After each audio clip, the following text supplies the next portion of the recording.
Hello दोस्तों, dictation start होगी 3 second बाद।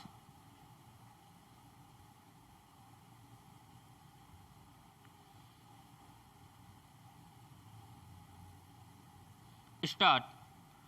हमारे देश में नदियाँ केवल बहते जल का प्रवाह ही नहीं है, बल्कि इनका सांस्कृतिक, सामाजिक और आध्यात्मिक महत्व भी है।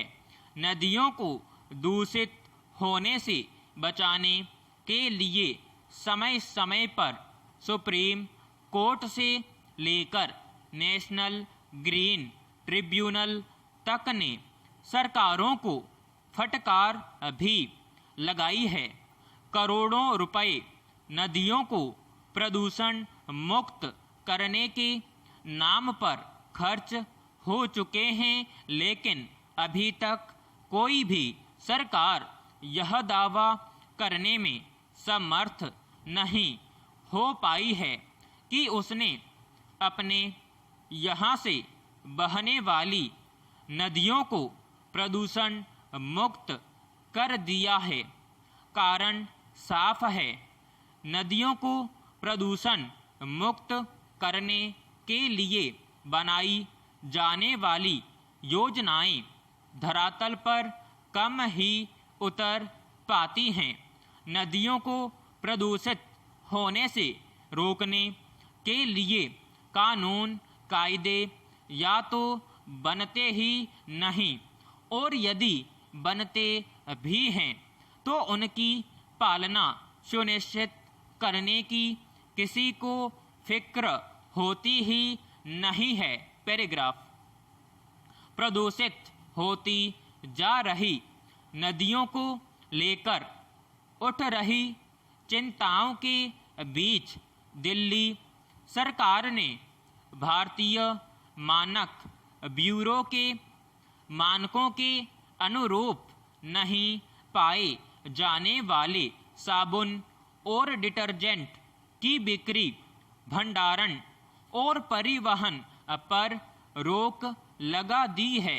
विशेषज्ञों का कहना था कि रंगाई उद्योगों, धोबी घाटों और घरों में इस्तेमाल होने वाले अमानक साबुन व डिटर्जेंट यमुना में जहरीला झाग बनने की बड़ी वजह है। दिल्ली सरकार ने यमुना नदी में प्रदूषण की रोकथाम के प्रयासों की जो पहल की, उसका स्वागत किया जाना चाहिए। भले ही ग्रीन ट्रिब्यूनल के निर्देशों के बाद सरकार हरकत में आई है, न केवल डिटर्जेंट व साबुन बल्कि यमुना गंगा के साथ नदी किनारे बसे तमाम शहरों के उद्योगों का अपशिष्ट भी नदियों को प्रदूषित करने के लिए जिम्मेदार रहा है। उद्योगों को ट्रीटमेंट प्लांट लगाने को कहा तो जाता है, लेकिन कितने इसकी पालना कर रहे हैं, इसकी पुख्ता निगरानी होती ही नहीं।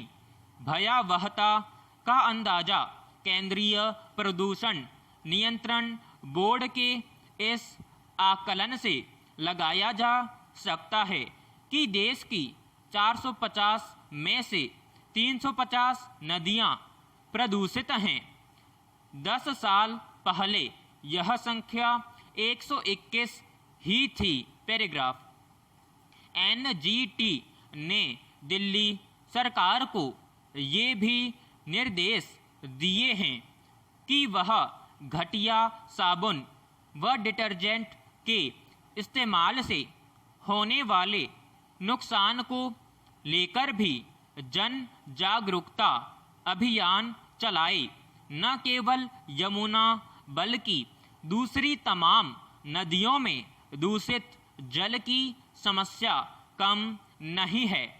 कोई एक प्रदेश प्रतिबंधात्मक उपाय करे इतना ही काफ़ी नहीं, नदियों को प्रदूषित होने से रोकने के लिए सरकारों को तो ठोस कदम उठाने ही होंगे। जनता को भी इन प्रयासों को सफल करने में भागीदार बनना होगा।